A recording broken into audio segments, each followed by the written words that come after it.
Recorded? Yep. I would like to call to order the February 6th, 2024 Columbia Borough Council Workshop. Could I have a roll call, please? Council President Zink, Here. Councilperson Kaufman, Here. Councilperson Stahl, Here. Councilperson Fisher, Here. Councilperson Price, Here. Councilperson Murphy, Here. Councilperson Burgard. Would anybody like to offer an invocation? If you would like to, please rise for a moment of silence.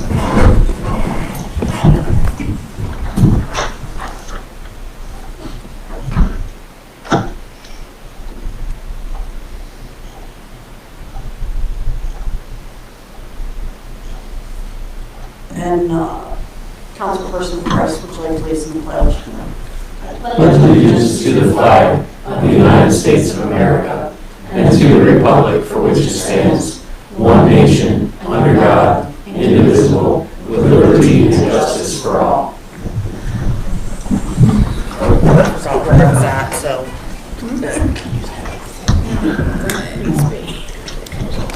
Announcement of executive sessions, there were none.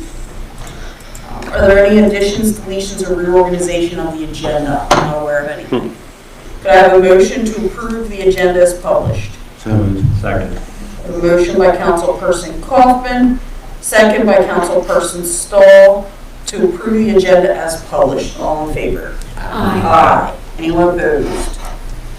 All right.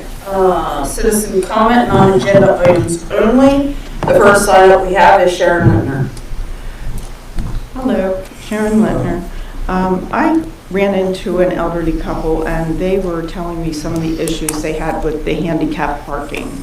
And I was wondering if you could maybe, Mark, explain the process now for securing the spot for your vehicle, for that person's. Sure, the process hasn't really changed. They can fill out an application form, send it in. We review the application to see, one, if it's complete, make sure there's a need there, not just someone trying to, which means they have to have either a handicap license plate or a placard and a doctor's verification that that is theirs. It goes down to our Public Works Department. Jake goes out and looks at the spot to make sure that there's a space in front of their property which is adequate for a handicap spot. If all that is reviewed, they sign it, send it up to me, I sign it, and if it's approved, then it goes back down there, contacted, and the sign gets put in. I'm sorry, I don't think I made it terribly clear. They have a space, but they were having issues with the space with other people in it. Oh, sorry. Yeah, I didn't make it clear enough. And I think they want to know, they've already renewed, but they want to know how they go about reserving. Oh, so I In think what other you're talking about words- that is the process we have now, where, in council, you remember we approved this last year, where underneath the no parking sign, we will put either their placard number or their license plate number. So we're still in the process of rolling those out, and what we've talked about is, as it's a big cost in the borough to do them all in one shot, do them all around town. So we're updating those as we can. I mean, Jake's crew, how many have we done so far? It's only been a few. Yeah. And they were just the newer ones, because as we put newer on, we put that on. Yeah, so we're in the process of getting them all switched over. It's just going to take a little while to transition them all to the privately reserved one versus just a handicap spot. I would suggest they call in here and ask, and then we can get them put on the list. Because I was under the impression they had to request it to be just for them. Is that not correct?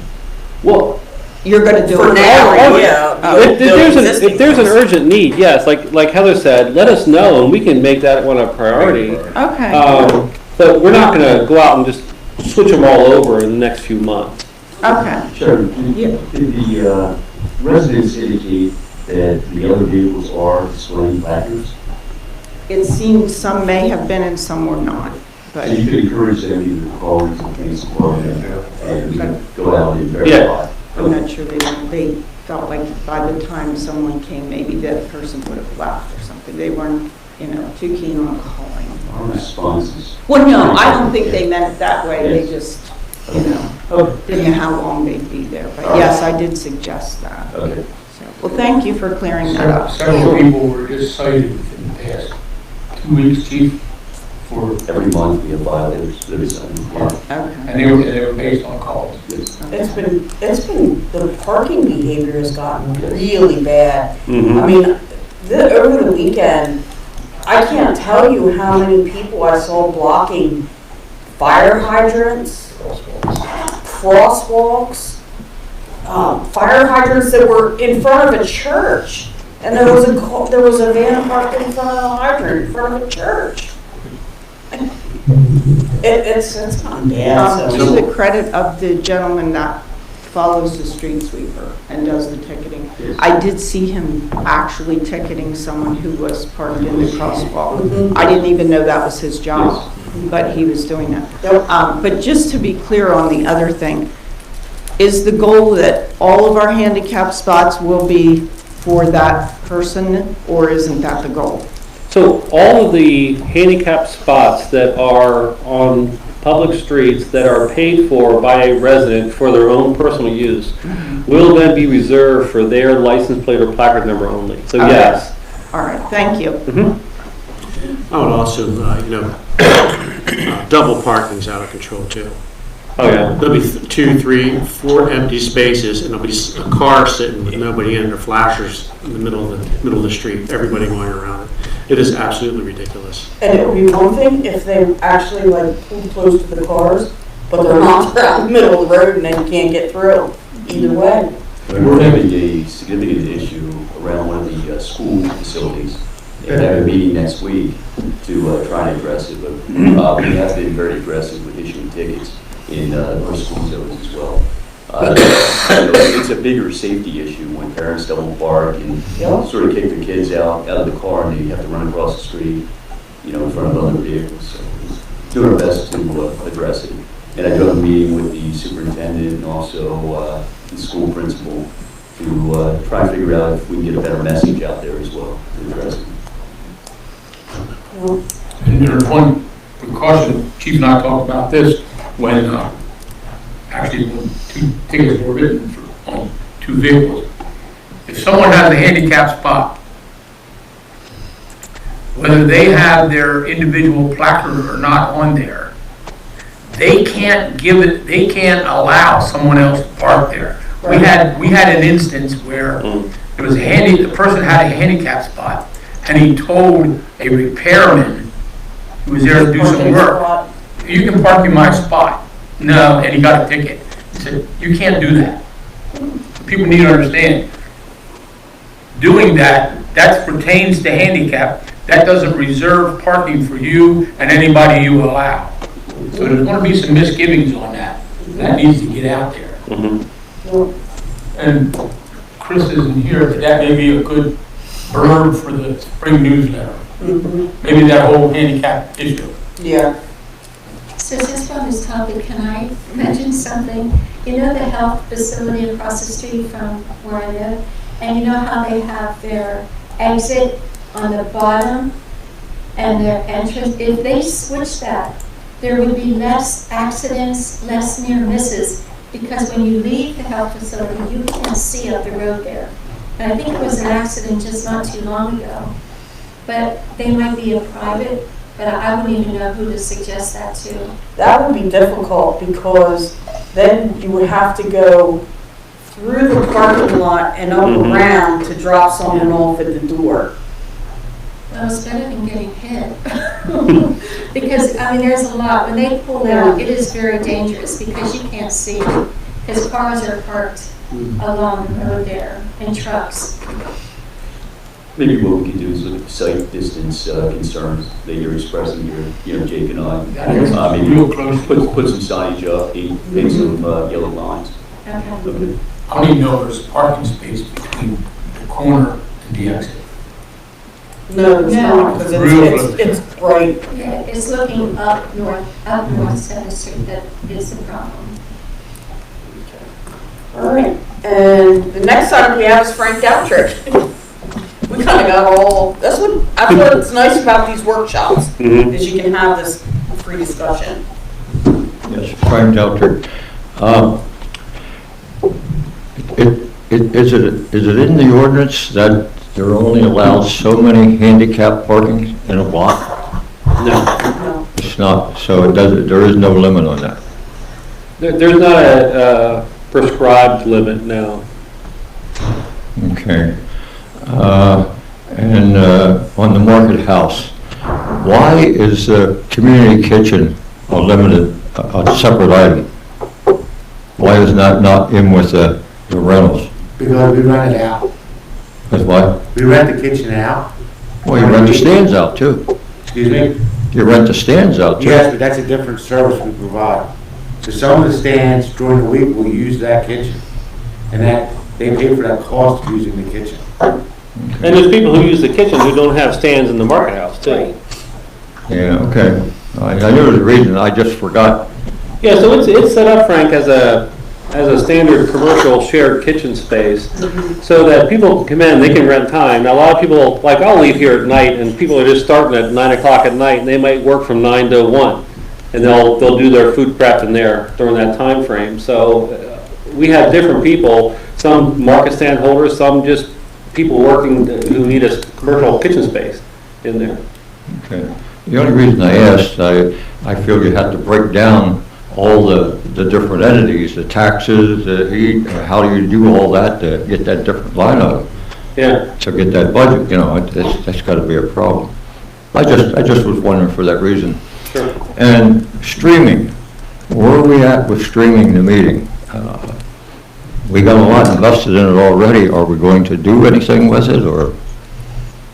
All I can tell you, Frank, is the new equipment is being ordered right now, and as soon as I get the message from the company, Glick Audio, they'll come in here and get everything set up, and that'll get us back into the ability to stream.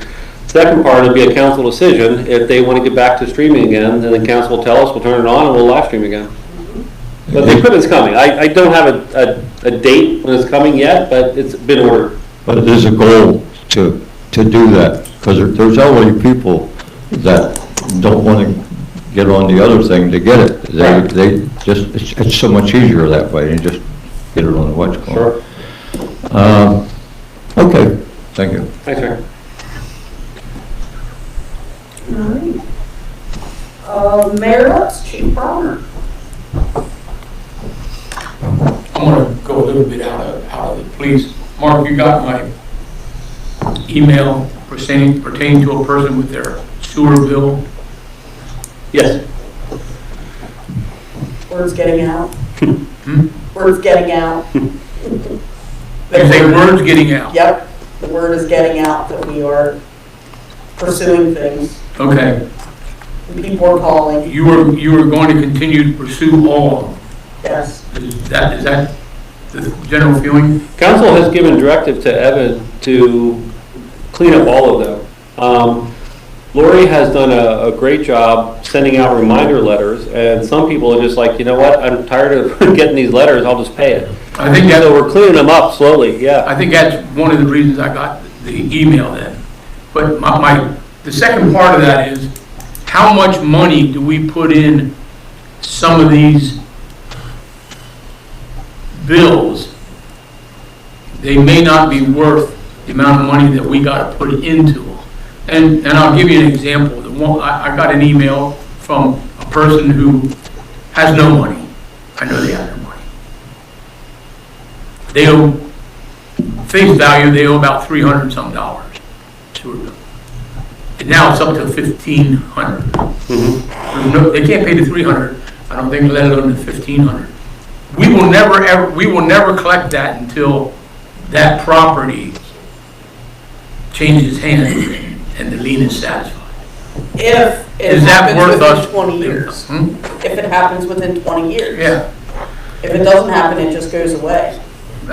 Okay, we're getting close to that. Mm-hmm. That's what I'm saying. Should we, on some of these, and I'll say the small amounts, if there are small amounts, and I'm not looking at the wrap up to see how many of them small ones we have, but should we possibly say, okay, let's cut our losses and say, you pay what you owe in the bill, we will forgive the the fees over. You do that to one, don't you have to do that to everybody? Well, I'm looking at, I don't think you do, but I'm looking at, if it goes 20 years, with some of it's getting close, they're gonna go away, you're gonna get 0. If you try to go after it, you're gonna get nothing, because they don't have it. So without getting into details, Mayor, the gentleman you're talking about, I'm in communication with him right now. We're trying to work out a deal to figure out what he can pay and what he truly owes the borough, and get this cleaned up and get it right. And that's where I'm going, Mark. Yeah. You know, So I was just do we try to communicating work with- with these individuals and get what we can, because I can tell you that one there, if it goes, it'll go 20 years to go away, you're gonna get nothing. So you might as well try to get a couple $100 than nothing. And I just actually communicated with him again today. We're trying to come up with a reasonable way for him to get this debt paid off. Yeah, we were talking about that. Okay, thank you, oh, good. I would have no problem with the payment plan. Mhm. I do have a problem giving one person a discount, not anybody else. It's That's a either, problem for me too. yeah, it's equal across the board.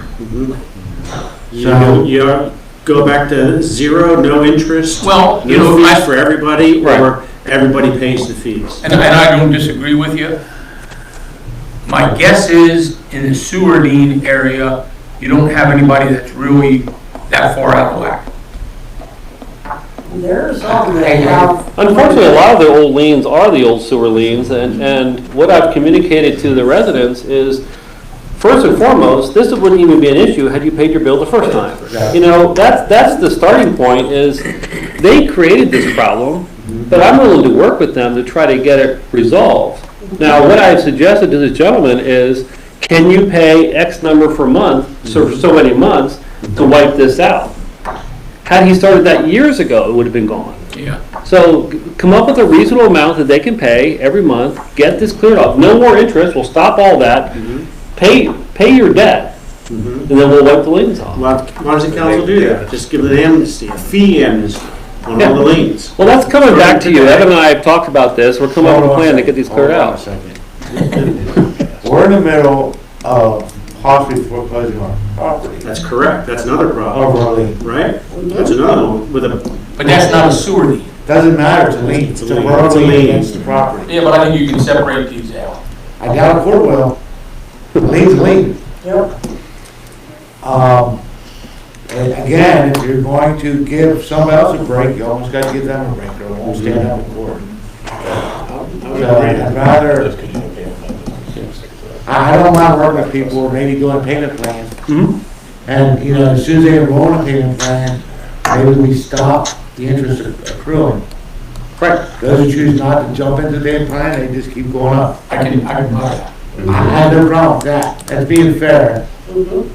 But I can't see giving one a discount, not the other. I think the end result for me is, can we do something to try to recoup some of our money, Yeah. rather than it go 20 years and it goes away and we get nothing. But if they default to payments, then the interest starts back over. The other part of this, the other part makes me wonder, if these people, for example, sewer liens, if these people have outstanding sewer liens, and they cover a couple of years, they didn't pay their sewer. What are they doing today with LASA? Do we know? Doesn't matter to us. No, but do we know if people aren't paying their sewer bill? No. Well, what I'm looking at, are there people in Columbia that don't have a sewer because did they shut them off or something? how do you shut off? No, you No, can't. you can't. Can't shut You it can't shut it off. If the sewer, you can't shut off the sewer. We used to have the ability, if you didn't pay your sewer bills, we turn the water off. Right. Yeah. Once But the is water, LASA doing that? No, they're going to leave right away. no, LASA doesn't work with the water companies to shut your water They off. go to leads right They now. just take it to collections. They're going to leave right away. Yeah, Collections. And they're going to a collection bureau probably. yeah, that's what LASA does. Yeah, and if they did shut the water off, we would be notified anyway, because, From the water company. yeah. And then we water condemn the company property. tells us, Yeah, that, Yeah. Until the water gets turned back on, it's not a habitable place without water. right. So while you're working with this gentleman, I think you ought to get a hold of him and have him draw up a simple payment plan type agreement, so. Evan and I had this conversation today. That's exactly where we're going, to say if you're. Again, if you offer to one gentleman, you got offered to everybody. Right, and get these, we've cleaned out a lot of them. The ones that are remaining, we're just trying to get wrapped up and done.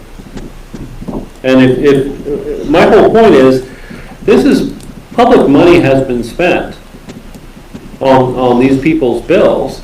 The public shouldn't carry private debt. Right. They need to pay that off. Yeah, and my take on it is, we shouldn't incur any more debt. Where we can flex is we can look at the interest payments that is accrued over time. That's ours to waive if we want to. And we can work with Evan on the lien satisfaction price. We can get them to do it, at a good rate. Everything else is already public money spent that they owe us back. And I think that's fair to the public that people pay their debt. And absolutely. To clarify, the legal expense that we get wrapped up in these cases is then added to the amount, correct? Yes. That they would have us. To be perfectly clear, Yes. technically yes. Evan and I having phone call after phone call about the general lien process isn't assessed anyone. That's Right. We're paying that to work on all these things. Every now and then, Evan will get involved in an individual case, and that's not being billed. Where they are getting billed is when Evan has to then do a formal process. If he sends them a letter, there's a fee attached to that automatically. If he then has to take it to the next step, and we start foreclosing on some of these, the price goes up really quickly. If you look on our fee schedule, we listed it out 2 years ago. It goes from a $50 fee to several hundred quickly. I just wish people would not, one, not get behind, two, let's work together to get you out of this mess. Again, I don't mind, I know, I'm glad Tammy's not sitting next to me, she'd punch you right now, but I don't mind the idea of working with someone to set up a fee schedule and you have to pay X amount a month. I can live with that. My goal is just try to clean them up before they go away. Yep, I know. And that's what we're pushing on now. Absolutely. Well, what they have put in agreement then is, once they go on the fee schedule, whatever they figure out, whether it's 1 year, 2 years, 3 years, whatever, but they still owe that, whether the lien is Maybe it's, it has to be completely satisfied by X date. X date, the time Before of the the lien lien. stays. That's gonna be tough. You know, we become a banker. Yeah. I'm not the only guy, do you either. If they agree to terms, they should be willing to meet Right. the magnitude. And again, you take a payment like that and you break it down into 6, 8 payments, it becomes more manageable. Just pay it. A lot of municipalities, they will simply attach it to your other utility bills, and they have the ability to do that. Can we attach it to their property tax bill? No, Can we do that? that one you can't do. You can attach it, if we had a utility or an authority and the authority billed on a regular basis, I've seen municipalities tack it to the trash bills. If you owe something, you want your payment plan, we add an extra $50 to your trash bill every cycle. We don't have any of those tools, so this is what we have. Thank you. And I guess I'll let Chief probably talk about the next one, and I see, and there's an agenda item we'll get into right now, but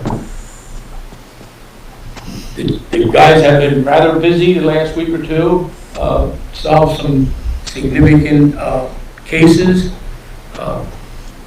They've been doing a heck of a job. Chief, I don't know if you want to speak to any of it. And you probably saw it. You probably saw some of the information that came out to you.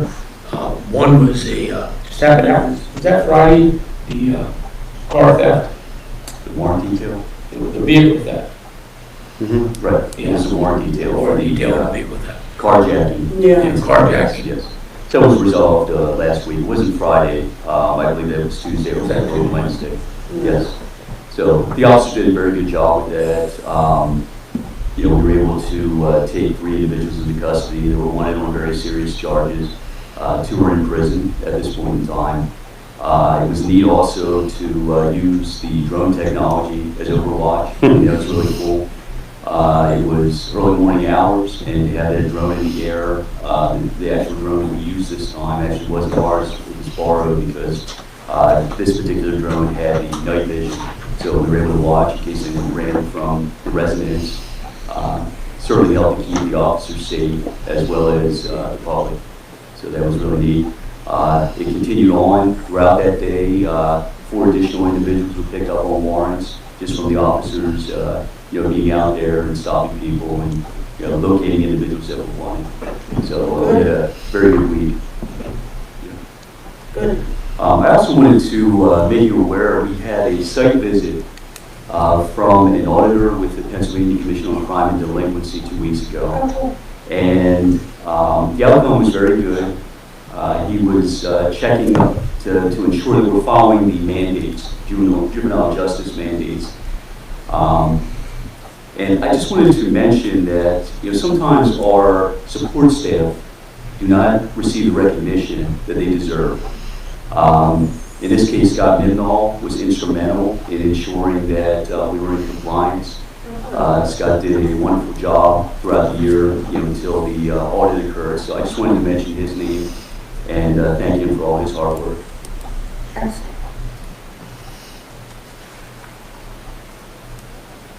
That's all I have. While we're talking about the police, was it Monday, the accident Monday in Elm? That jammed up Columbia. I was gonna mention that tonight. Do we have a plan, like, I hate to say it, like, fire police? Kind of like fast tracking people through town? Now, I will say this. I was starving for tacos, went down to Kettle Works, the next 7, and they were just about out of everything. They said they had such a big rush from that big one. I did get my tacos out. Okay. Well, that's good. But yeah, so I mean, on one hand, it did help, I guess, businesses in Columbia, but every street I tried to go on was just backed up. And there's gotta be, and this is by Franklin, by the way, but maybe take them off Prospect back through Ironville and out through Maple out to, I don't know, that seems like the least congested street. The issue, of course, is the volume, and there's no easy answer. Right, because then you have the people that know the area, like, I'll fully admit, I was going somewhere and I was like, you know what? I would normally go down Chestnut Street to get across, and I was like, I'm not going that way. I'm going to go down Locust and I'll cut over 3rd. Well, no. So then I was like, I'll go down the front and cut up and come around. And so that's how I did it. But it took me 15 minutes to get from my house to the bridge. Eric, when that happens, you'll see already the people who are familiar. They will take Ironville Pike, because I watch it, and then I watch the flow that's coming up Kinderhook that's coming, and I know something's going on. Right. Usually I'm tapped, so I know something's going on. And Route 23, you see it on Route 23. Today, this morning, I was coming back from the breakfast. I was just past St. Leo's Church. I looked down on 30, and eastbound, both lanes were backed up, probably up to Centerville. And I can see the traffic on Route 23. Right. People ducking off and going 23 into the city, whatever happened on westbound. So the locals know that. Right. It would be nice. We don't have enough personnel to do those directives. The people are going to explore anyway. Everybody's going to be looking for their shortcut, jamming up all the alleys. GPSs do a pretty good job of, I was in DC. Right, but when all the streets are congested. GPS is routing people down alleyways, because they're going to find the shortest route on the algorithm. And if it's not marked as like a do not turn, then you have things like 5th and Chestnut where they turn the wrong way. And so then you have that kind of stuff. Just think about 462 being shut down. Well, You know, I was gonna say that, you know, I got to thinking as I was sitting in the traffic yesterday. I think that that's something that in our discussions, we need to plan if there is a shutdown, either like Wrightsville to Helm or Prospect Road to Mountville, how that is going to affect both ways on 30. Because that's the issue, that's an issue too, and that was the issue yesterday. If we didn't have 462, Well, that'll be part of the discussions coming out of PennDOT. Those discussions have actually been ongoing. Yeah. For about the last 5-6 years.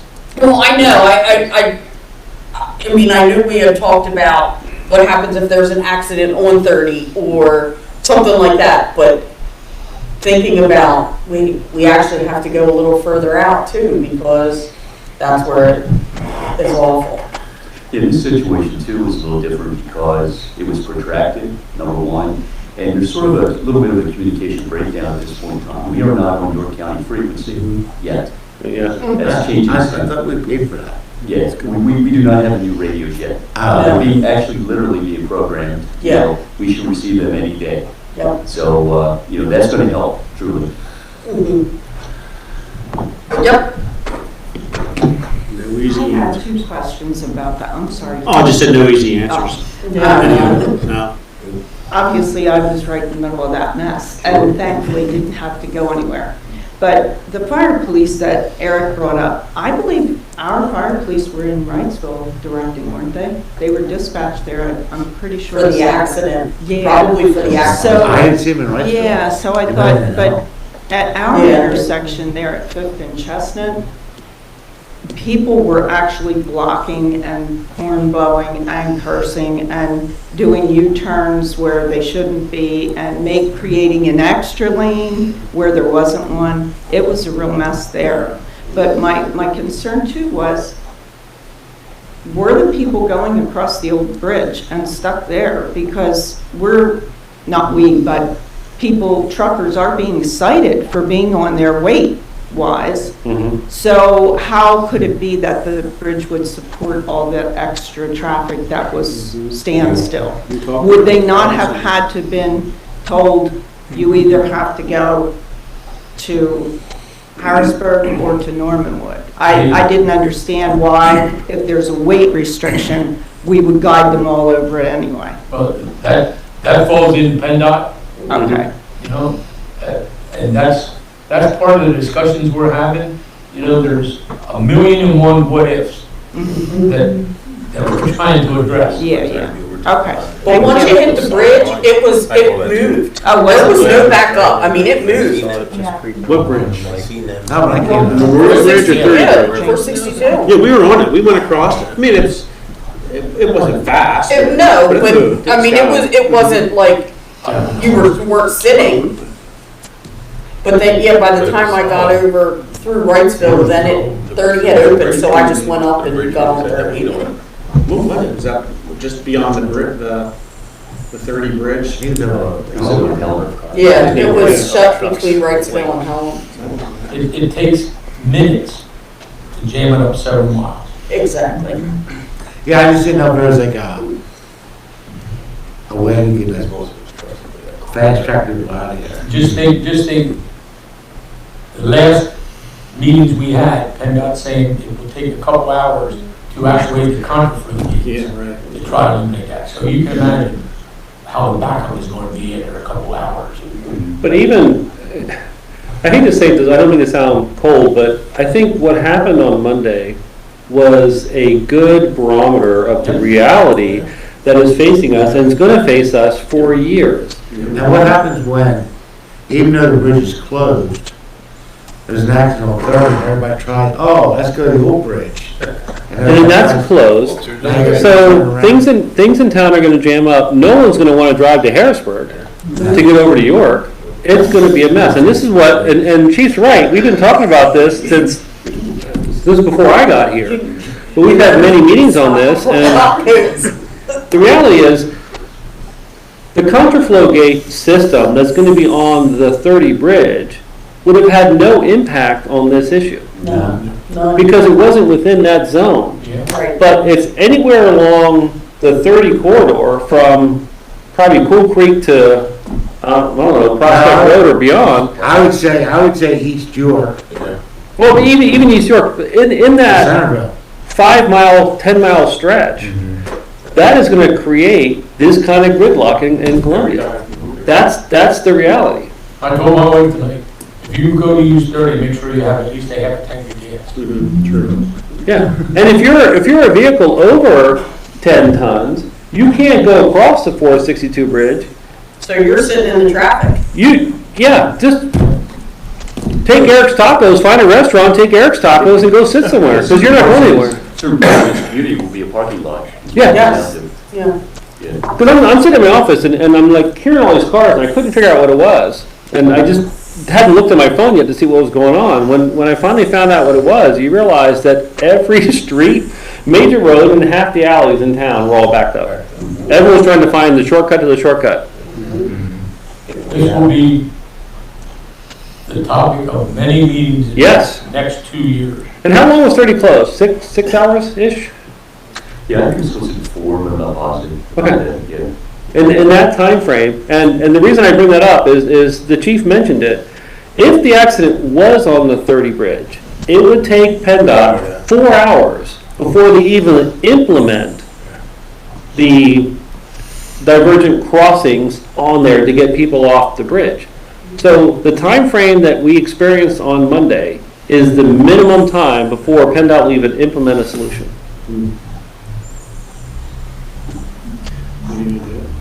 I think it's just life. Like you said, too many ifs. Yeah.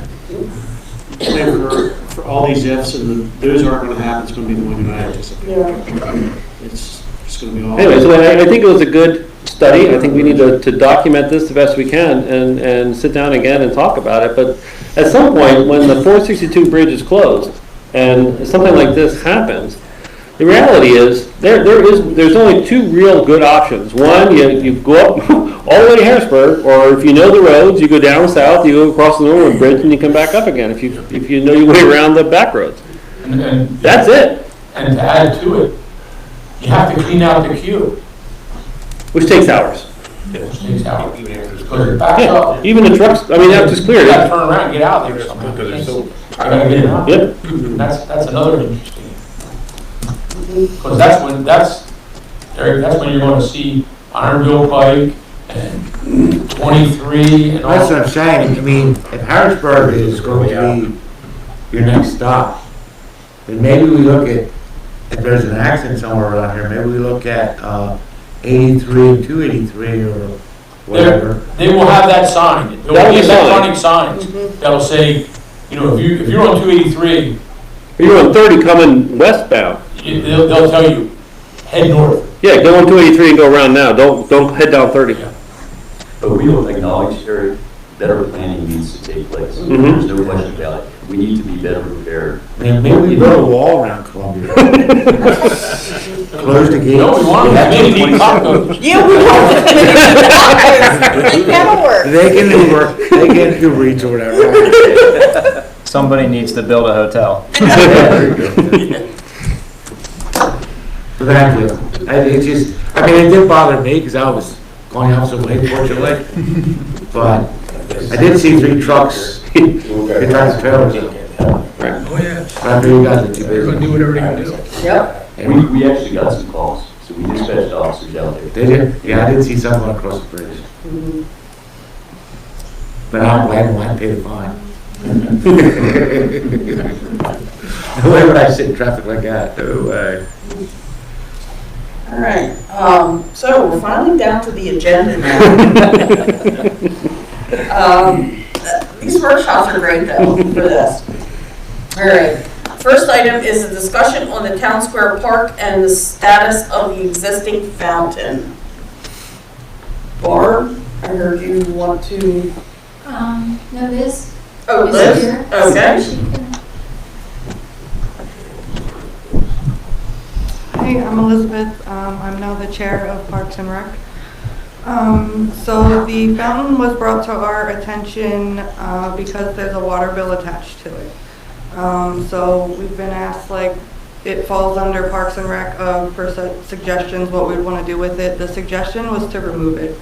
It seemed like there would be a lot to go into repairing it, and it's been repaired before. And even though it's not working, there's still a utility bill attached to it. So the suggestion was to remove the fountain, have Public Works stick it somewhere for now, so that it's no longer attached to the utility line, and that could be cut off. And then we would approach the art community. This is one of the ideas, is to approach the art community to get people to design something that would be that would fit inside a designated space that would be chosen by the borough.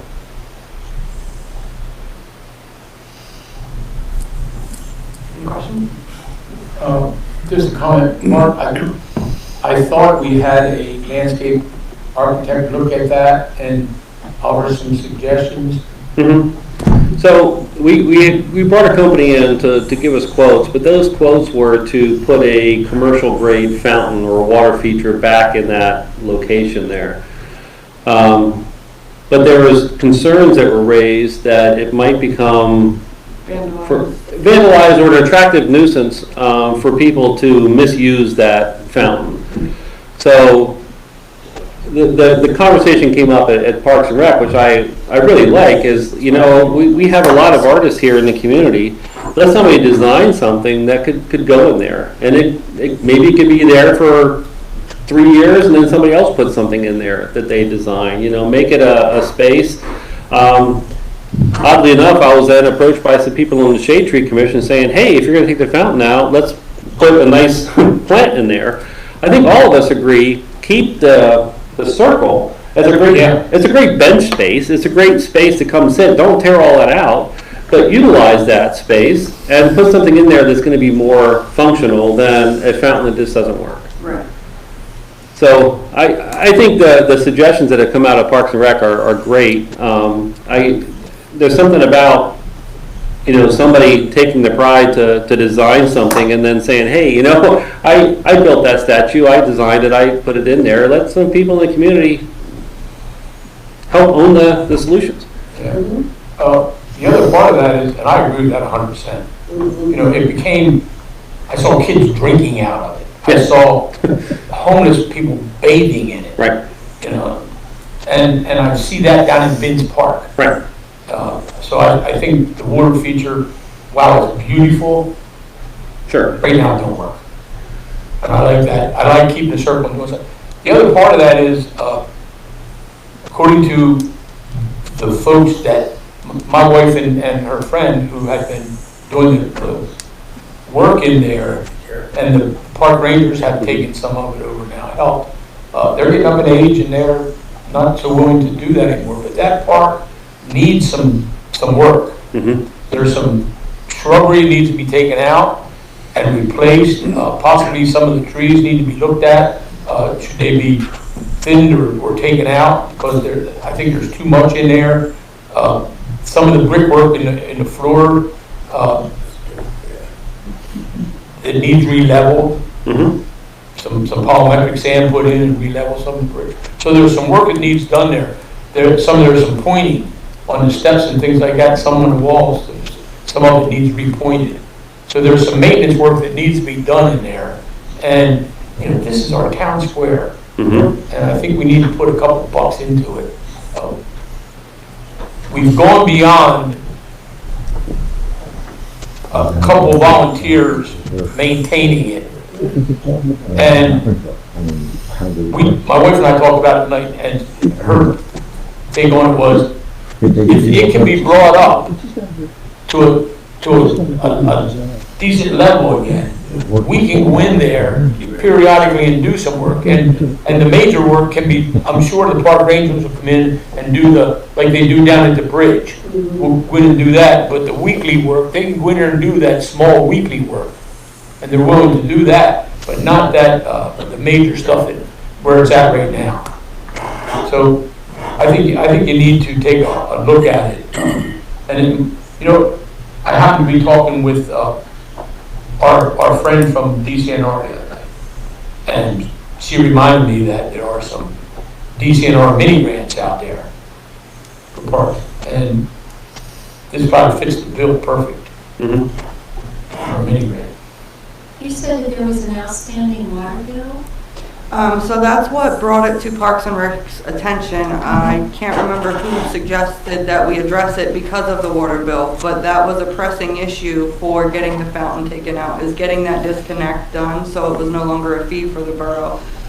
We are also talking about having other people come in and help with the gardening and things like that among Parks and Recs. We just haven't reached a setup that we could bring it to you guys yet, but the main setup was getting the fountain addressed. We have no intention of like wanting to take out the rest of it at all. Yeah, I rebuilt the fountain once. The problem with that fountain is there's no float. So if the water splashes out No, it's or not past due, but it's. evaporates out, the pump runs and burns up because there's no water. You almost have to go in every day, fill the water. Shut off, so you won't, it's not. Right. Yeah. Water shut off, so Yeah. it's not accruing Right. impact. That's what we were under the impression of. Well, yeah, I don't Don't you even. get like a surcharge just for We having would, and I a don't, hookup? well, that's what I'm saying, I don't I think, don't think we do, no. I don't know, I don't see that more. no, I don't, You're probably getting a monthly bill, whether you use water or not. well, yeah, I know, but I'm I think it's like looking, $8 or something, like $8.32 I a don't- month that you're paying. We'll look into that and see. I didn't realize that was part of because it. the We'll way we check. have all of our utilities, we have them all separated by each one, so Tammy would have that going into that line item. Mm-hmm. Unless it's being added to the 308 Locust. We'll dig in to find out where it is. Yeah. But I think the reality is, if there is a fee and we've missed it, I think all of us, every now and then you go through your home bills and you realize, wow, am I still paying for Netflix? I haven't watched that in years. It might be one of those that we just have to go through and clean up and say, you know what, that's a number that's just not worth us spending money on if it's not providing a benefit. Get that service cut out altogether. Although, if we want new landscaping, you probably want a hose bib out there just for water and plants and irrigating from when we first do There it. is a So utility box. yeah, there's electric out there and there's water. So You can cut off the fountain, but leave that utility box because then, as you said, Mark, yeah, a faucet could be put in there and keyed, yeah, like we do out here, Right. keyed that if you're putting new plants in there or whatever, have you can water the plants and all. If And- they, I'm Go sorry, ahead, Mark. if the fountain is removed, where would it go? Junkyard. It- No, I'm It serious. can I don't go, think it it's- can go up to Ridge Avenue. Put it as an entrance feature into the park up there. It would be a good hand wash basin. How should we talk about it? There you go. Yeah, See, we we're do. just reusing things. What are the ends? Nah. The type fountain it is. It's, Would you ditch it? Would you throw it away? It's not a historic feature that's in there. The other thing that Barb We can started, sell it on municipal. get $5 for it. Don't just throw that out there. Frank, do you want it? Take it to Antiques Roadshow, see if we can you get this a free? Frank, did you want to bid on the fountain? Yeah. The other thing that Barb has started is we're looking at getting some costs, and Jake's done some work on it, to get the brickwork fixed and cleaned up. So we're getting some quotes now from some masons to get the repointing done.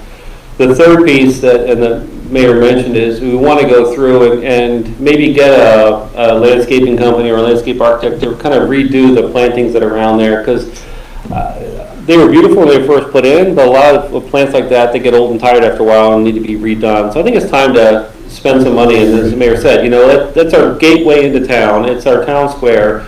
Let's figure out what's going to cost to make it look great again and get on it. I was wondering, in the first slide, all those people who donated to have it put in, do you think we could petition them to maybe donate to have it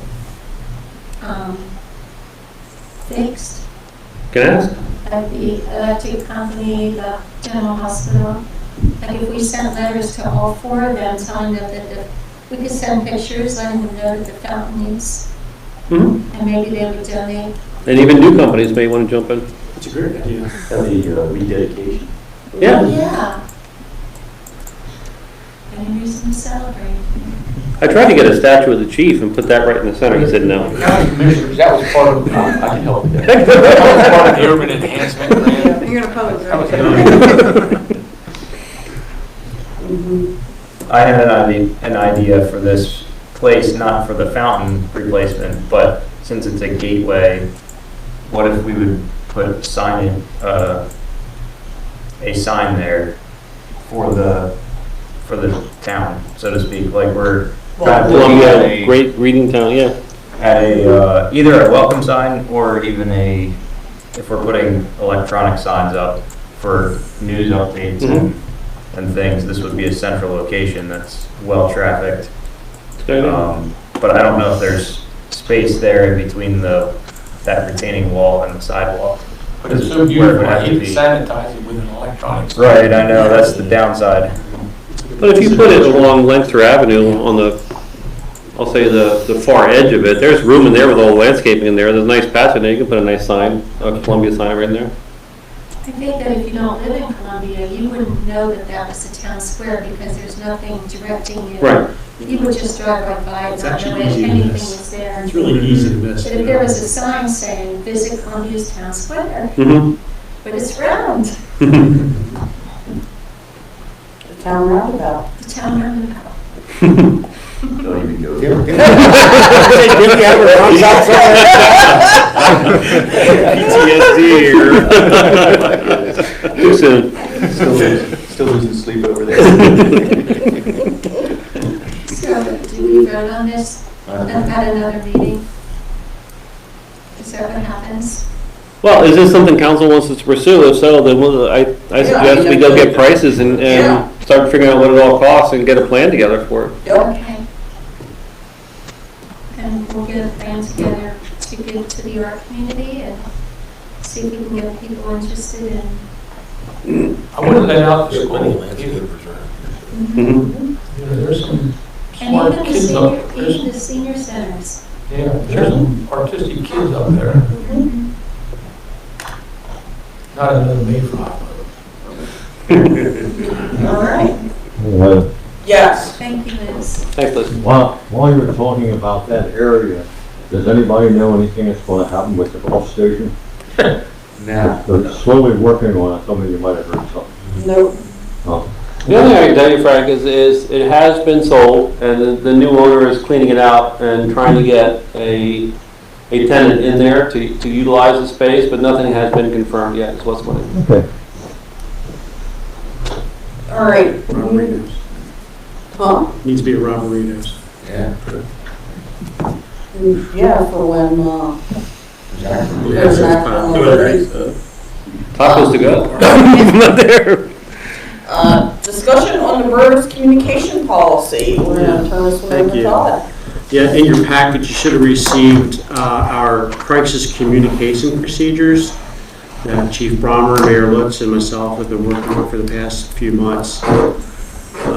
This procedure is being brought to council to manage the expectations of leadership, council, and the public regarding the timely dissemination of police events that have an impact on residents or that affect the police and emergency staff due to safety concerns and operations and investigations.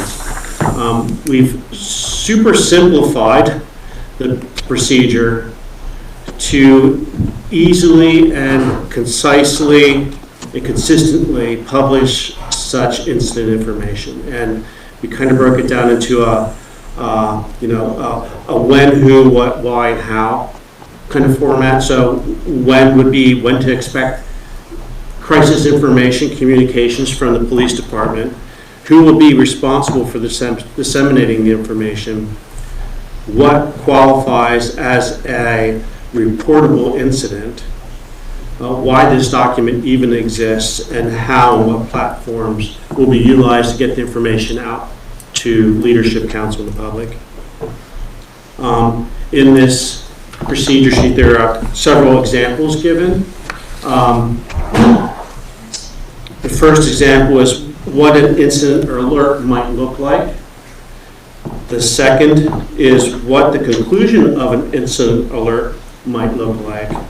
And the third is a canned response that elected officials and staff or whoever can use when questioned by the public, residents specifically, while events are unfolding. We feel that this response supports our police, assuages immediate concerns of the public, and offers you a professional and courteous way to serve the public with an answer that is thoughtful and professional, until you know more. Now, this has been a work in progress for many months, as you know. This has been written up for some time. It was prudent, I believe, to use it, to see if it worked, before presenting this to council. You all have been recipients of this kind of information in the past few months. A couple examples are, the January 5th barricaded gunman, 300 block of Cherry, on the 16th of January, the shooting incident, 100 block of North 4th Street, and the January 31st, the warrant detail, the 300 block of Perry Street. These were all handled by the police staff. The information, I should say, was disseminated and given out, and followed this process, this procedure, and I think you can all agree with me that it went pretty well, very well, in fact. So I think we've even gotten some comments from council that they appreciated the communication, thought it was well done. So this isn't here for consideration or anything. This is just a presentation of what we decided to do. And if you have any questions or concerns or comments, feel free to ask. No, I have been very happy with the recent communications. It's timely. I mean, I may not be awake at 2 a.m. to see the text might go, but I saw it as soon as I woke up, And I'm sure if I was working third shift, I would have appreciated knowing at 2:30 in the morning that there was an incident. So, but yes, I do. And I appreciated the information that we received in an email then, hey,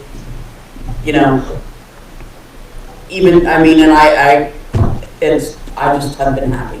Good. I don't know what else to say. I think this is- Probably already have this covered, probably somewhere else, and it doesn't need to be here. But how quickly does the school get notified if there is a serious incident? I had a proud moment with the incident on 300 block of Cherry. I wasn't immediately available, and our office staff and department leadership, reacted immediately, notified the Catholic school, they went into a lockdown, notified Park School, they went into a lockdown. The high school, Taylor, were notified, but they weren't within that zone, close to the inner perimeter, so it wasn't so much of a need for them, to take those added steps.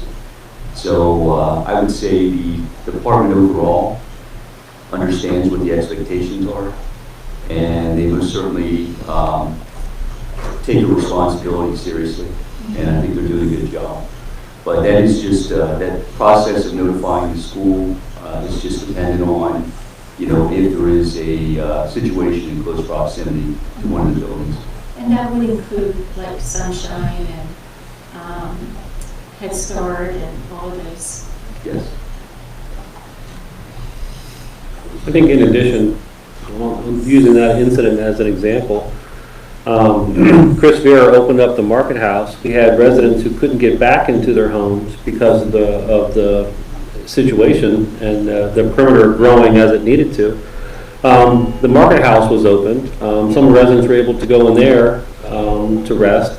It also then became a command center, if you will, until the county command center arrived, where the police could gather, meet, talk. The negotiator was in there using that facility. So this is where using the resource that we have and working together as a team really worked well. And as the incident escalated, the needs grew and the people responded accordingly. So it showed how these progressive incidents can be handled and handled well. Would you report fire as well? For like an active fire? Not It fire says, call. it says a fatal fire, yes. But it's almost kind of a conflict, because we've had buildings burned. It's something that we can incorporate, Eric. We don't necessarily see that as our role. That's more the fire chief manages a fire scene. So, I mean, this is a discussion that maybe Mark, the mayor, and I can have with the fire chief about, expanding this process into. Yeah, my only thought was you guys are there. Why give more access or expectations out to other people when you guys are already there? And I have no problem with that, but I would want the message to come directly from the fire chief. Right. He's the incident commander.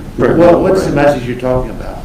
Just what information they want us to relay. Well, I think if you just kept it basically the same thing, just said police activity, fire activity. Yeah, I mean, we're willing to do it, there's no question about it. Yeah, I think if you said fire activity, let's just say 400 block of Cherry Street. Avoid the area, whatever, Yeah. I mean, it's just, let's just get right now. What we've done on our side is all of our supervisory staff have TextMyGov accounts. So they're able to send that information out. So maybe that's a discussion that we need to have with the fire chief. Oh, yeah, I don't know, I'm just. Yeah, but, we can most certainly support that, yes. I mean, those are the two big issues. EMS really doesn't clog up neighborhoods. The trick on that though is going to be, I get every time the fire is dispatched, I get a message. Mark, you may get a message, the chief gets a message. But, and it's easy to put that piece out. The fire chief could put that out. He is the incident commander to put that out. The tricky part then is to end it. That's the tricky part, because I don't know when an incident's ended. We don't know when the incident's ended. So that's why it falls on the chief. No, I get that. I don't even ever fall on the chief. I'm just. Well, like Heather's example, 2 o'clock in the morning, there's a fire call. 400 block of Cherry. Okay, that can go out on TextMyGov, but then at some point in time, Heather may wake up, like you said, Heather, you may wake up at 6 o'clock and see, hey, they're 400 block of Cherry is blocked off. There's a fire incident, but there was nothing came in, so she would assume that's what's going on. It's still going on. Right. You need to kill it. There needs to be one that says, okay, incident's cleared or whatever have you. Yep. And we can have that conversation with Scott. We have an upcoming meeting with Scott. We will discuss this with him. And I we'll think get it done. I think that's important. I mean, not every, but I know like you get especially down here in the south, well, actually anywhere in Columbia. Anything that's an active fire, not just a call, but an active fire, automatically draws so many units into this town, and it can clog up a whole neighborhood. Absolutely. For blocks. Yeah. But then again, in the same token, I don't want a TextMyGov going out every time someone in one of the high rises burns popcorn. No, that's what I'm saying. Well, the alarms follow a class. Right. Yeah. And that's where Chief Rhino can disseminate that. Yeah. All right. Thank you. Good job. Good Yeah, I job. like it. Good job, thank you. All right, and finally, discussion on the request to dedicate the PA 441 bridge over US 30 to General Shannon. I asked to put this on here because, as you guys know, I emailed you the FYI that I had the request, and I talked to Brett Miller, and he told me how it has to happen, and so I sent him a request. I received some concern from someone on council that maybe this is something that we need to discuss because maybe we haven't had enough input from the public, or or anything like that. I invited Claire Storm here tonight. She's the one that initially approached me and said, hey, you know, General Shannon's name's off the armory now, and we don't have his name anywhere in town.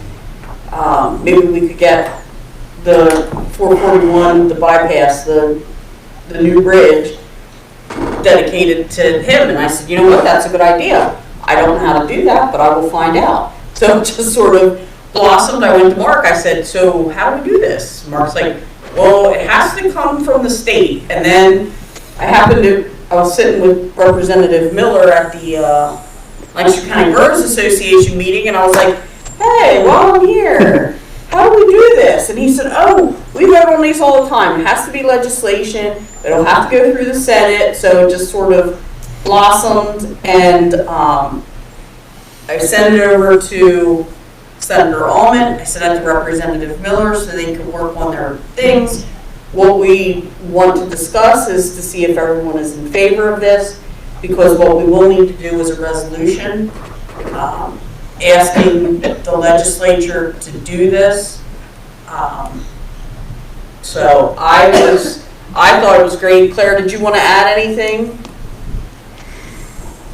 The only thing I would say is that when the name was taken off the armory, and it was about the same time as the 441 truck route went through, I did come to council and make that suggestion, and I can't remember who council president was at that time, but I just thought, you know, here we erase General Shannon's name, and he was an important figure in Columbia, lived in Columbia, served in the military for I don't know how many years, and it was sort of just dropped and went away. But it always was in the back of my mind. I never forgot that. I forget a lot, but I didn't forget that. So I happened to mention that to Heather about the possibility of recognizing him by like a sign saying the General Shannon Byway, which would be from like 3rd Street down towards Front Street. Just because we are so fortunate in this community to have so many military individuals, generals and admirals and so forth. It really bothered me that we just sort of erased his name. So she said she would do it, and she's working on it, and I appreciate that. Was it General Shannon that was a lieutenant governor? Yes. Mm-hmm. He was also a lieutenant governor, which is quite a feat. There's some confusion on this agenda. I need this to dedicate the PA 441 bridge over US 30. Well, that byway does go over the And 30. thank you for using that word. That's what we talked about at the So, river. yeah. Was it clear? Byway. Yeah. It's been called the 441 bypass, the truck route, everything else, which it don't fit one. That area, you know, we have the river park down there. The trail, We'll put the suggested name in the resolution. Yeah, the 440, the byway, general. We'll put a map and byway. identify exactly which section it is. Yes. Adds a little more class to. Yeah. Where exactly is it? It's the truck route. So, That we're trying to do away with the name. I misunderstood that. Yeah, I thought so That's too. the bridge over Yeah, 441. Yeah, it's, Well, they're both 441. yeah.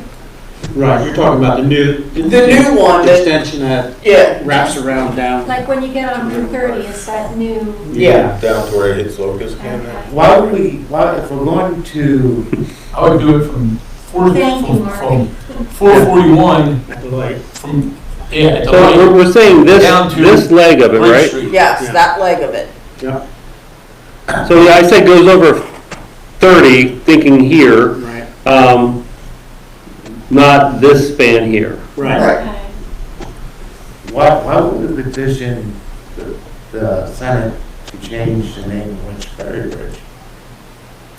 Do the whole bridge. Why would you want to change the the name of the bridge that already has been named and dedicated. To, And it's in the National Register with that name. What's that? In the memorial. Not the Wrights Ferry. No, Wrights Ferry. The Wrights Ferry Bridge, there's a plaque where that was dedicated. That was in the Chamber of Commerce building. It was never affixed to the bridge itself. But that is the Wrights Ferry Bridge. There's a plaque somewhere floating around this town. It was out there at Chamber of Commerce building. Fine warehouse. Have you thought about how this dedication would appear? Like, would it be a plaque, would it be? Road sign. It's a road Yeah, sign. it's a road sign. Yeah, they do it all the time. I'm saying, Yeah, they actually, Does it have it? yeah, we have it here. Yeah. It's down in the basement. Oh, so thank God we have it. both of them have, both the House and the Senate, they do like a bridge naming bill that has a whole bunch of them. Oh, we had the Kobe Speech Bridge. Yeah, a couple of times a year, and they put them all in that, and, you know, and then someone from the state will come out and get the plaque, and.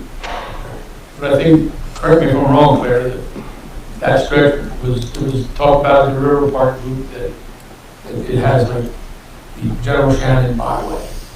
Yeah, I like it. So that's what it would be called. Well, I would like to have it be like that General Edward Shannon. Yeah. So, well, this is what I sent to, just so everyone knows, this is what I sent to, when we sent to Miller and Holman. I said, from Wikipedia and the Columbia Historical Society, while he was born in Phoenixville, PA, as an adult he lived in Columbia, PA. Well, I prefaced it by saying we would like to have the bridge renamed the General Edward C. Shannon Memorial. And I said, he began his military career as a member of the 4th Infantry Division of the PA National Guard. He served in the Spanish-American War, the Pancho Villa Expedition, and World War I, after which he was awarded a Silver Star and the Army Distinguished Service Medal. He served Lancaster County as an elected prothonotary. He served as lieutenant governor under Gifford Pinchot. He retired from the PA National Guard in 1939 at the rank of Major General and commander of the 28th Infantry Division.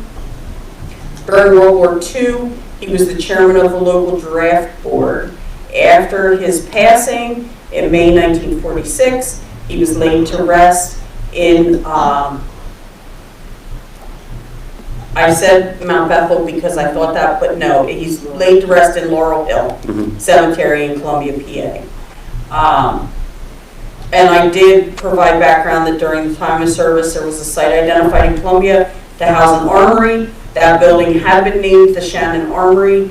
After the building was sold, the name was changed, and we feel General Shannon deserves to have his name memorialized on a permanent structure within the borough, and feel the bridge would be appropriate. So that was what I said. Senator Allman's office came back, Rebecca Solinger emailed back and said we are going to need a resolution just showing the council is making this formal request. So, like I said, I wanted to make sure that everyone was cool with this before we brought the resolution. That'd be next I meeting. wonder if there's, I wonder what the veteran organizations in Columbia would think of it, and if they would get on board for this, just to put a little more oomph behind it. I truly don't think it needs any help. No, no. Yeah. Yeah. It's important. Yeah, it is. Not to slate those groups. No. Those groups, but no, it's, I mean, like Miller said, they vote on these all the time, you know? I think we honor them by having the military organizations present during the dedication. Dedication, yeah. Absolutely. I guess I'm And that just should be thinking fixed this summer. Yes. Yes, it should. I'm thinking there's a lot of people who have their roots in Columbia that have done heroic things, magnificent things or whatever, so why do we single him out? It seems to me like if there were more Columbia people on board with this, I would feel more comfortable to say, yeah, let's do it. I think my reasoning was, he was honored with his name on that armory, and then it was erased. And I just felt that was not the right thing to do, that we should honor him. And put him in your home.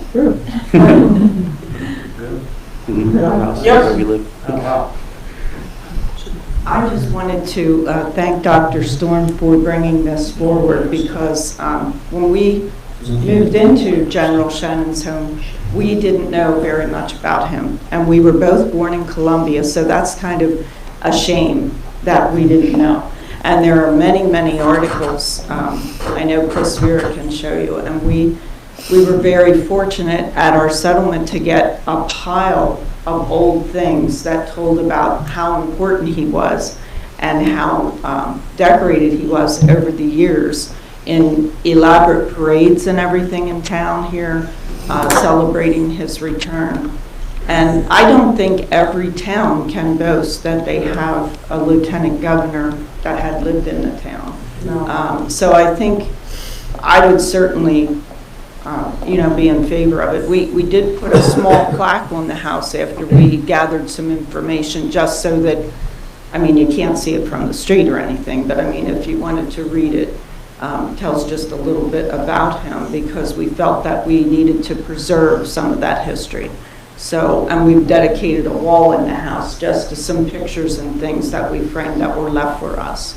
And they will stay with the house. When we leave, everything we were given will be left with the new owners, because the history of that property really belongs to Columbia, not to the people who live in the house. So that will stay there.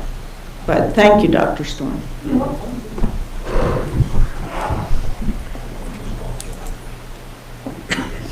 So if council is good with this, we'll put the resolution together and we can have it on the agenda for the 13th meeting you guys vote on. Does anyone have any other reservations about it? Are we cool with it? Barb, are you cool with it? Yeah. Gentlemen, are you Yes. guys cool? Yeah, we're done. Did you want to share with us? We were explaining, I was explaining how the armory became the Noah Wanger Center. Yeah, I always knew it as a no, I Yeah, he gave a lot of money to get his name on there. Wasn't he in government somewhere? He did. He was Senator Noah Wanger. Yeah. He actually fostered us purchasing that property from the Department of General Services. When was that bought? Prior to us moving here, 'cause I always remember, before 94? Yeah. Yeah. Back in the 80s, wasn't it? Back in the 80s. I know, I was mayor at the time. Yeah. Because I worked with Hickernell and Wanger to get it. Okay. Interesting. Yes. Look it up. So, Yeah, all right. I'm on it. All right. Yeah, that's good. So moved. All right, Borough Council comments. We'll start over here with Councilperson Regards. He seems to have a lot to share with class. It was a fun evening, thank you all. It was a good meeting. Councilperson Fisher. Sharon, I just really thank you for sharing that with me. I didn't know that about your house, and that's really cool. Maybe you would invite me sometime to show everything. And then there was if you haven't seen, Columbia Market House is doing a series of Columbia history things starting on the 22nd of February. And that's really exciting, so anyone who can make it out for that. Free to the public. Mm-hmm.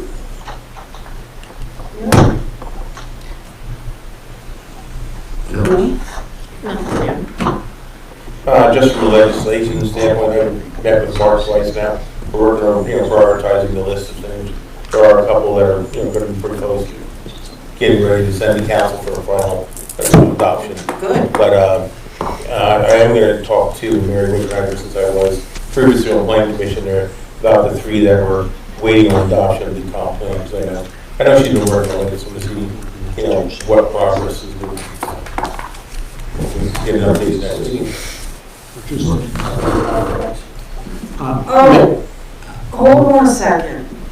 It wasn't on my agenda, and we need to call on Manager Stivers. Is there anything you wanted to share with the class? Sure. We talk about the importance of networking and the importance of working together as a team. About a week and a half ago, I received an email from the Boroughs Association asking if Columbia Borough would like to represent the Boroughs Association up in Harrisburg for a Senate hearing on cybersecurity. It seems like an odd topic to jump in on, but one that's extremely relevant. So Heather and I were invited up, and we attended the Senate hearing, and we were able to testify during the hearing from a local government perspective on the importance of cybersecurity, how it impacts us, the cost it is to a local municipality, and the importance of a complete system. And this is where I think our message came across to the state, is that this isn't about Columbia protecting Columbia's information, but we are all networked together. And if Columbia in some way gets compromised and information is sent to the state or the county, and that compromise carries on, that could have a broader reach. So the request made by several of us up there was there needs to be a statewide effort to look at cybersecurity. Other states have already jumped in on this, to provide the technical expertise and, if necessary, provide money through grants or some other system for municipalities to be able to afford the equipment they have. So it was good to be up there. It was an interesting experience to go and see how these Senate hearings work. But it was nice that we can be thought of and included in these issues. And this is not done. This is an ongoing issue. The day that we were up there was the day that the court system got hit. And, they had an issue. The 911 system in Westchester. West Berks County, Bucks County, they went down. For 9 days. Yeah, and the 911 operators were having to handwrite the calls as they came in and track everything on paper until they can get their system back up again. It took their whole CAD down for 9 days. Their CAD system was gone. This really all started snowballing for Pennsylvania when a water authority out near Pittsburgh got hit. And they attacked a specific piece of equipment. And this was an international act of terrorism, attacking a small local water authority. So it is a big issue, and it's one that we're going to continue to talk about. So I will try to stay involved with this as long as we can. I just want to dovetail on that, and I just want everyone to know you should all be very proud of Mark. He did a fantastic job that day. I have never gone to like a Senate hearing, so I was pretty much geeking out. But she was. I was like, I was in awe of everything. And it's just like you see on TV. You have the panel, and then you have the people testifying, and then the rest of us sitting in the gallery watching, and it was pretty cool. But Mark did so well. He's sitting there on a panel of 4 people. One was from representing authorities. Mm-hmm. They were like from a water authority or something. One was from the city of Reading, representing the cities. There was someone from the County Commissioners Association, and then someone from PSATS sitting there. And then we had the little boroughs, and and some of them, you could tell they were just reading off their paper, but Mark had typed up it's like 6-page testimony that he submitted. He had to sit there, and he didn't just read it like the other ones. He actually made it personal. And he knew all of our numbers, how much it costs us for all of our technology and everything else, and was able to tell them, this is how much it costs. This is how much our budget is. This is how much of our budget is spent on security. And he did really well. I mean, I think I was very proud of him.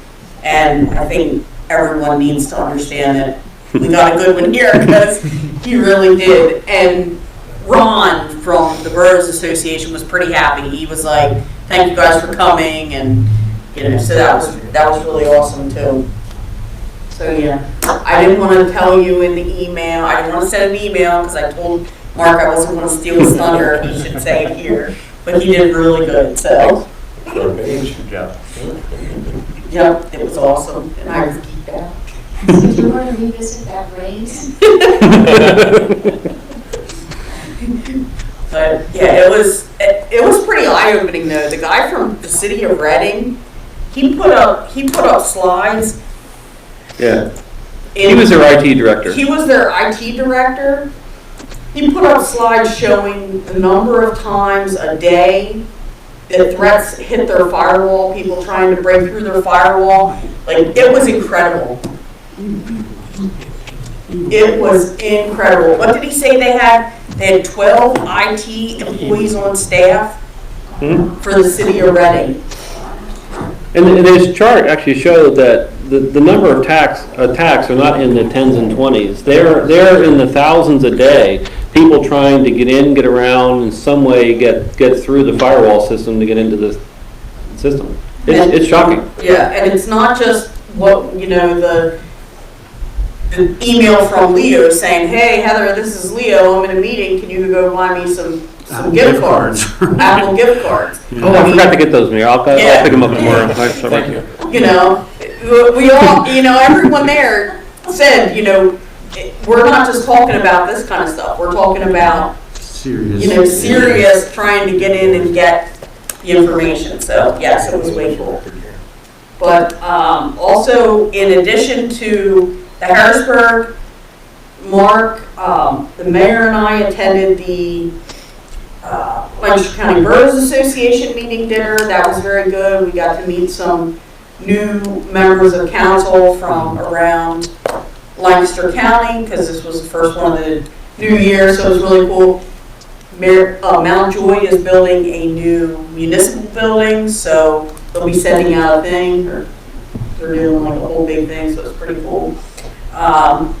Several of us attended this weekend. Several of us attended the fire department banquet. That was wonderful. Did you want to talk about it, Todd? Yeah. Go ahead. It was the was four of us amazing. were there. Mayor, 5 of us. Chief Bronner, me, you.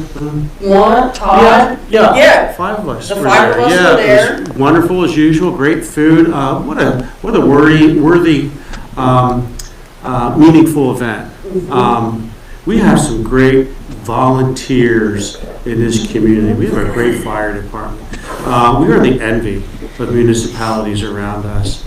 These guys work hard, train hard, women and men, families sacrifice to make sure that we can sleep sound at night, knowing that we have a team of people who are just minutes away, should we need them. It was great to see folks be awarded for their effort. And again, you got to stress, these are volunteers. It's one thing to have a paid professional. It's another thing to have a volunteer. Every year it's a great event. It's a wonderful event. So I'm sorry, I did want to mention, I also wanted to mention this, by the way. Next 2 Saturdays, free parking. Thanks to the Merchants Association. Yeah. So you can thank them. Free parking Saturdays next 2 weekends. We'll pay for it. Thank us. We'll pay for it. Thank you. Thank you, Heather. I'm grateful, Heather. Thank you. Taxpayers. They can park for free. All right. Really good. The announcement of next meeting at 7 p.m. on Tuesday, February 13th. Council will hold a regularly scheduled meeting. Could I have a motion to adjourn? So moved. Second. I have a motion by Councilperson Kaufman, second by Councilperson Price, to adjourn at 8:29 p.m. All in favor? Aye. Anyone opposed? We are adjourned. You would like to sign it?